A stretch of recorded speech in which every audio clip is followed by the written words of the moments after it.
apnea is a disorder where patients essentially have problems breathing while they sleep.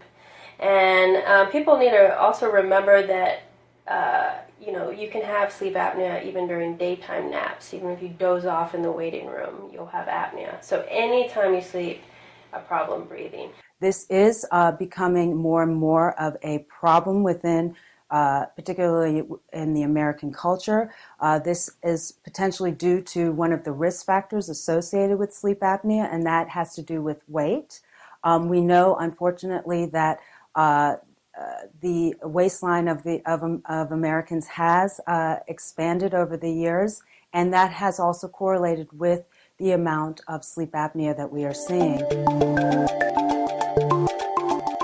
And some individuals, their oxygen level can really go down. We've had patients into the 30s and 40s at times. It could be very severe. People can die from sleep apnea.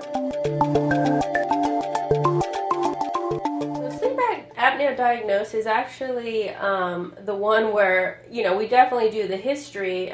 Several patients will have risk factors and symptoms, but this is the one where we can order a sleep study.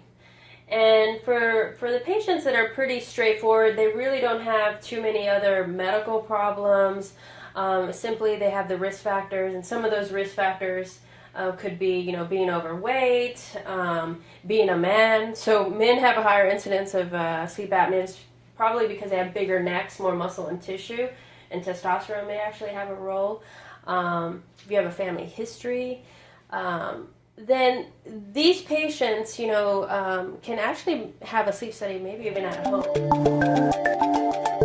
Somebody has more on the mild spectrum of sleep apnea, and in terms of the type of sleep apnea they have, if it's more mild and snoring, the options that they have are more voluminous in the sense that you have options in terms of an oral appliance. You may have the option of things like pillows, where if it's just mainly on your back, you can have positional therapy, that sort of thing. And you also still have the option of what most folks are familiar with, which is PAP therapy or CPAP therapy or positive airway pressure therapy. That's what you can do at the mild category. As you start to, the spectrum starts to shift over to the more severe levels, and you get over to the severe sleep apnea, your options become more limited, and you start to have more of the option of CPAP or PAP therapy. And this is mainly because the data shows that PAP therapy remains essentially the gold standard for folks who have severe sleep apnea.